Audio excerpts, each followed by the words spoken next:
In order to make your wildest dreams come true, you get to learn how to face your fears, understand that failure is perfect, natural, normal, and a thing to get really good at doing and feeling.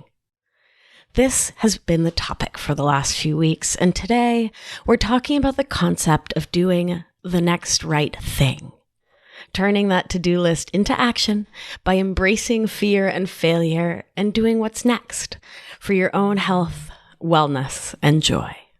This is hard work, and you can do hard things, my love. I know you can. Today we'll dive into the nitty-gritty of it all, so stay tuned. Here we go.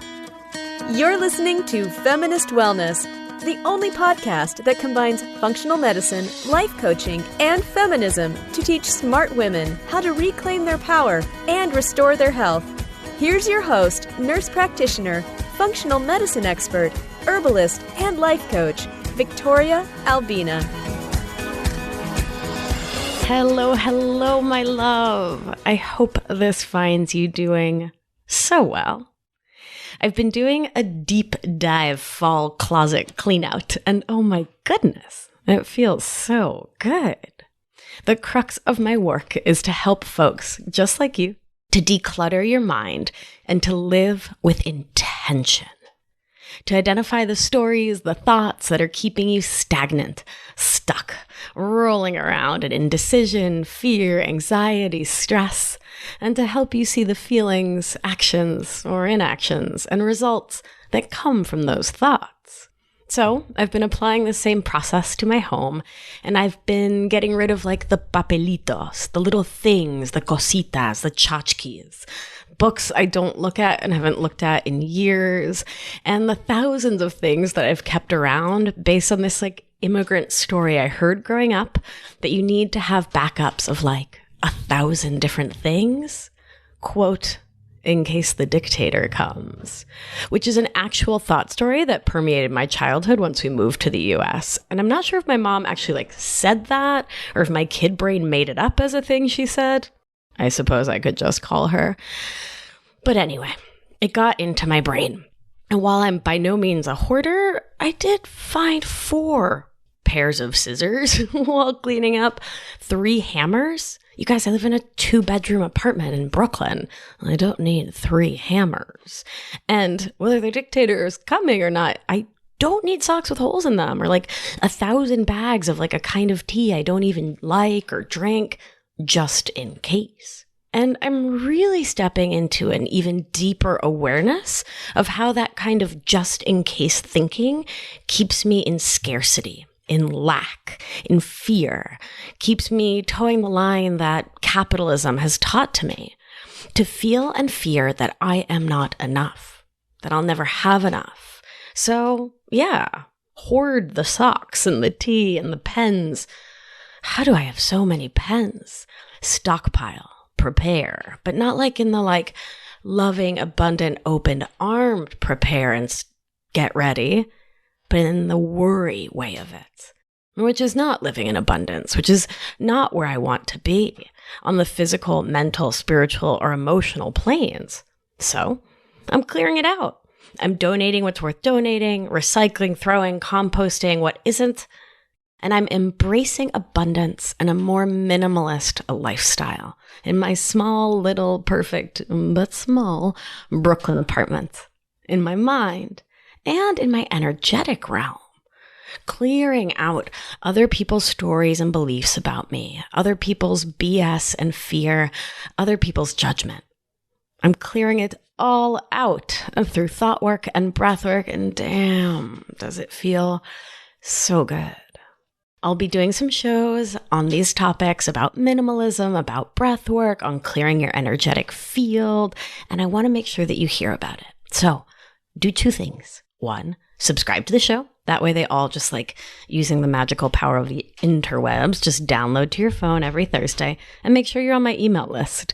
I send good email, and I've got some free goodies coming up pretty soon for the holiday season, and I'd really love for you to win one, and so I can send it to you and you can be excited. And that's really cool. Well, I can't control how you feel when you get a freebie from me. Maybe you'll hate it.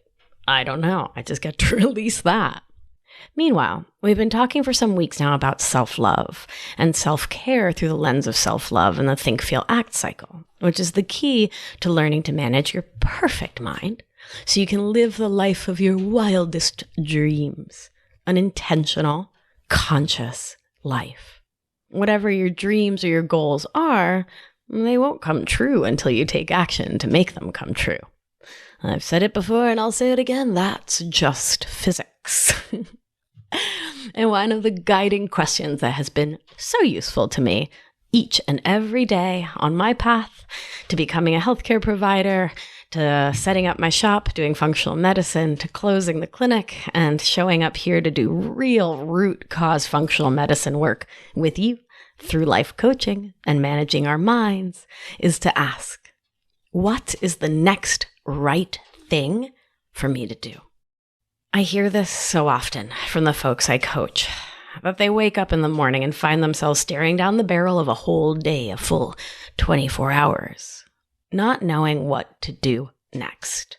With this huge, massive to-do list sitting next to them, but still worrying about whether they'll choose the right thing to do, whether they'll do it perfectly, they worry about getting it right, that's even a thing. And all of that can lead your brain into a ton of overwhelmed stories and anxiety, and thus a bellyache and adrenal exhaustion. And all that spinning will never lead to the outcomes you want. It just keeps you stuck in those spinning emotions, stuck feeling sick and tired, mentally, physically, and spiritually exhausted. And I get it. Your brain may want to have it all planned out, to know the exact next 473 things you need to do to launch your program, to start your business, to accomplish your goals. Your brain wants to know how it's going to turn out, so you can plan for a future you don't even know about yet. And while it's wise to pause, plot it out, look at the big picture, it's also so easy to get lost in the macro, the big picture, and to lose sight of the micro, the day-to-day. You can't have a successful podcast with millions of downloads until you get a microphone. It's unlikely you'll finish that PhD if you don't apply to the program first. Make sense? So instead of spinning in the big picture each and every day and putting the weight of all of that, what will my life be? What is my purpose on this earth? Why am I here on your little back any given Wednesday? Instead, having done that for years and having gotten nowhere with it, I've chosen to set aside a specific time each week to work on my business, on my life, to look at the big picture, to ask those big picture questions. And on the daily, I let that go. And I focus on the tasks in front of me that will add up to my goal. I ask myself what the next right thing to do is, and I simply move forward, day by day, minute by minute, towards my dreams. Because I value my mental and physical health. I value my limited time on this planet. And I want to be of service to the world and myself every chance I can, versus wasting time spinning in the useless question of what is the most perfect thing to do next. That story gets you and me nowhere every time. So, how do we take thoughtful, courageous action in the service of our own goals? How do you set yourself up to do the next right thing? I've talked about the 3 A's before, and I'll do it again. Awareness, acceptance, and then action. Awareness, acceptance, action. And I want to encourage you to go back and listen to the 4,000 other episodes where I go into a lot of detail about this process. If you want a refresher on awareness, acceptance, and action, it really is key. And if we jump right to action without looking at our thoughts and our feels, baby, that's not sustainable, long-lasting change. That's that quick fix business, and we don't do that in this family.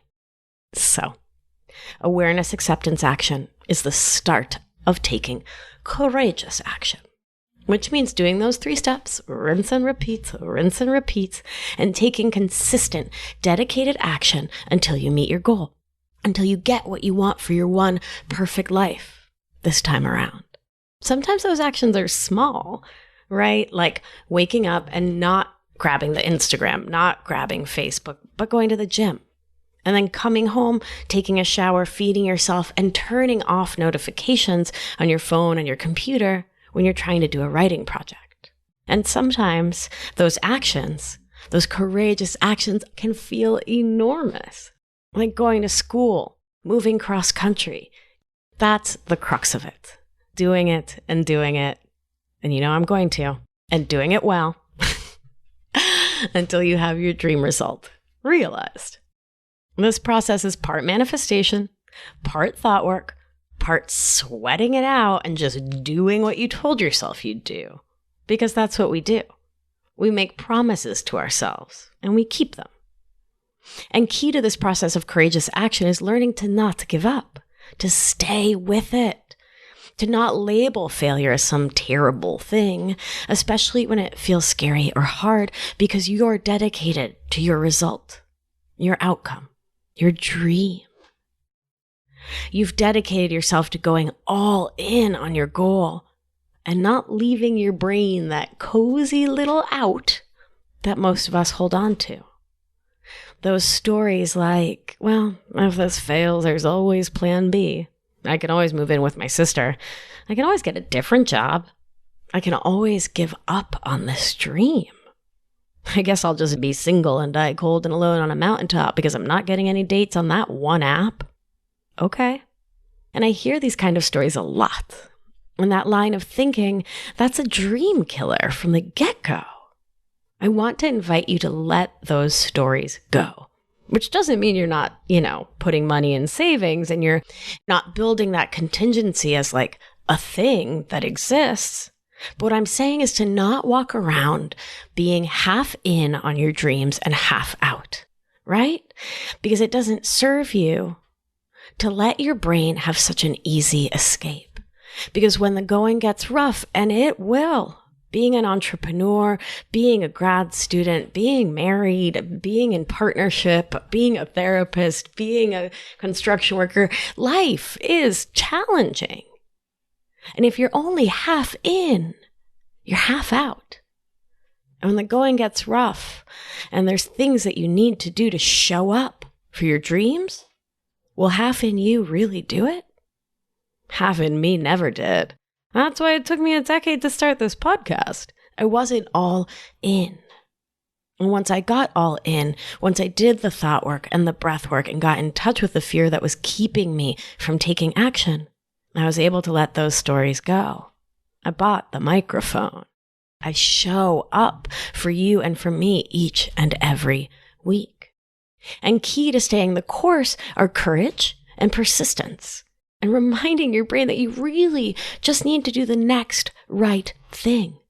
Just one more little thing. Write the email. Don't fret about it. Send the email. Don't worry if it's perfect. Put in the effort. Do the thing and release it.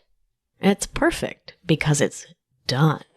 And doing the next right thing and the next one is taking courageous action on behalf of your life. And that is magnificent. I am where I am because I took courageous action for my own life. It took lots of small steps and lots of big ones. It took work, for sure, and it felt hard and challenging and exhausting and, so much along the way. Absolutely. And sitting here talking to you, I'm so glad. I'm so glad I put the time in.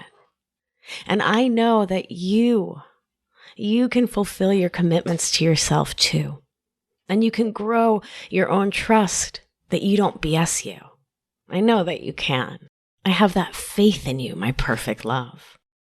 If I can do it, you can do it for sure. And trust, it feels amazing.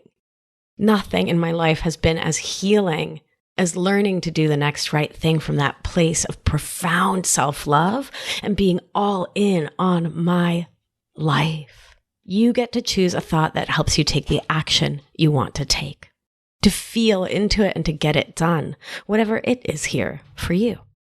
What's the next right thing to do here? Such a simple question, right? It helps let go of the stress, the drama. It's just the next right thing. I am looking in this moment in my sweet little office as I'm hearing the rain in the Brooklyn. I'm staring at this big, beautiful piece of paper. I grabbed a couple Sharpies and I wrote, "Do the next right thing, Vic. I know you can." I put it up in my workspace so I look at it all day long. And I want to encourage you to do that too. To write that reminder on a Post-it, write it on your phone, post it in your workspace, your cubicle, wherever you'll see it.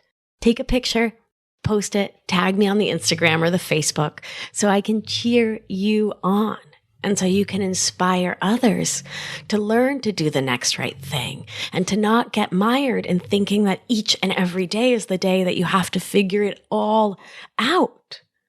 Collective healing is a key to collective liberation, right? So let's show up for each other. Let's create the community we all want and need, and let's support each other along the way. So, before I tell you about your homework, because you knew there was homework coming, let's remember, 1, failure is a vital part of growth. If you don't try and fail, how would you know what success looks like? Don't fear failure, my darling. Embrace it. Failing on purpose is a vital skill to cultivate. If you're new to the show and you're like, wait, what? I want to encourage you to go back and start with episode 34, which is about self-care. Then we do thoughts, feelings, action, and 2 beautiful shows all about failure. You'll wind your way back to this one, I promise. Number 2, every effort counts. Multiple efforts are generally required to get something done, and that's nothing to get frustrated about. Fail better, fail again, and love yourself wildly throughout the process. 3, many of those multiple efforts will feel like failure. They don't magically get you to your goal, and that's okay. You get to learn something from everything you try, and it can apply that learning to doing the next right thing. Thoughtfully, with self-love, and applying all of your smarts and best skills to it. We don't learn how to do the thing we want and need to do by endlessly reading about it, asking everyone about it, just studying it. We learn by doing it, by trying and, likely failing, but it really is the only way through. So here's your homework, which does make a rather tidy acronym at the end, so wait for it. We start with, you guessed it, managing your mind, as we always talk about, using awareness, acceptance, and action as our protocol. Next, set a goal. It can be big or small or somewhere in between. I'll launch a podcast. I'll build a house with my bare hands. I'll notice when I'm being judgmental or passive aggressive or having codependent thinking. I'll notice when my own thoughts and feelings are keeping me spinning, versus just taking action and getting the next right thing done. Or I'll be the first person to build a rocket ship in my living room and fly to Jupiter. Yeah, that one was silly. Next, make a plan and break that plan into teeny tiny steps, which I'll do an episode for you about that. Tiny steps. Oh, they're vital and I have a lot to say about them. Next is act. Just do it, my darling. Just do the thing, the next right thing on the plan.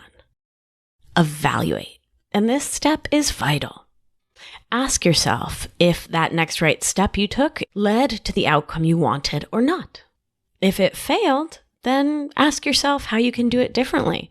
Or if it worked, ask yourself how you can build on it and let it inspire you and support you as you do the next right thing. Next is adjust. So try something new, or if you're moving forward on your goal, if things are working, rinse and repeat, rinse and repeat. Next right thing, next right thing, next right thing. And continue to take action. Be the actor in your own life, my beauty, not just a passive rider on the train from birth to death. Take action again and again and again and again till you get to where you're going to. So luckily, as promised, this all fits well into the acronym MSMAFEA. MSMAFEAA, which is a great acronym. Okay, so I'm totally going to make t-shirts with that one on it. Do you have any idea how much I crack myself up with this kind of like cheesy business? God, I remember in high school, I was so embarrassed by how cheesy I am and like the jokes I would make and the things I would find funny and how often I was like snorting at jokes. My thoughts about it caused me a lot of shame and like embarrassment. And now I'm like, I am cheesy, wearing it like a badge of honor. If you don't follow me on Instagram, I often post like science jokes in my stories. Like the other day I posted one, it was two monkeys, and they were chimpanzees actually. And one says to the other, "What rhymes with orange?" And the other one says, "No, it doesn't." Wow. Okay, that's my brain. If you were wondering about the brain of the mammal that talks to you every Thursday, c'est moi. It is ridiculous. Okay, back on track, Vic. So that's it, my loves. You've got it. Fail better, fail again, make more dad jokes, and ask yourself, what's the next right thing to do here? What's the next right step? The only thing I have to do in this moment is the next step. I don't have to think about the entirety of my life, the entirety of the universe, the entirety of this project. I can just do the next little thing. To launch my business, to get that raise, to make concrete lasting change in my life, to find a partner, to achieve my dreams. So apply these principles to those wildest dreams and release those failures, bad stories. And release the pressure of thinking you have to do things perfectly. Because what even is perfection? Let's be real. Perfection stories, it's just fear, right? That's always what's under it. Fear wearing a different sweater, but it's just fear. And it's okay to feel fear. I feel it all the time. The key is to embrace it, to love it, to appreciate and honor it, and to take a risk, to fail, to evaluate, to do the next right thing. This process is one of the deepest forms of self-care I've ever heard of. And this is how we heal. As always, I'd be so delighted if you followed me on the social medias at Victoria Albina Wellness, if you kept in touch by getting on my email list. And I have a ton of really good free goodies. So there's a body scan meditation, there's an elderberry syrup recipe, tips for staying healthy while you travel, a couple other meditations. I give good freebies. So head on over to my website. I'm in the process of making a page that has all the freebies, so that'll be dope. But check it out. I love giving you free stuff. I'm also going to be doing an Ask Victoria Anything show soon. So it's going to be like a question and answer format.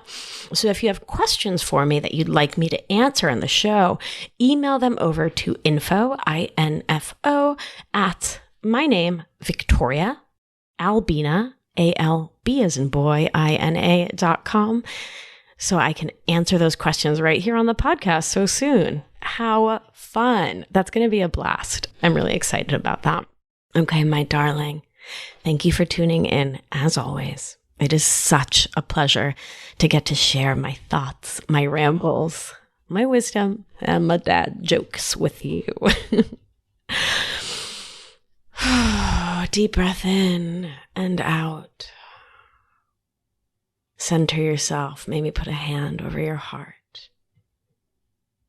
Remember, my love, you are safe. You are held. You are loved. And when one of us heals, we help heal the world. See you next week. Be well, my darling. Thank you for listening to this week's episode of Feminist Wellness. If you like what you've heard, head to victoriaalbina.com to learn more.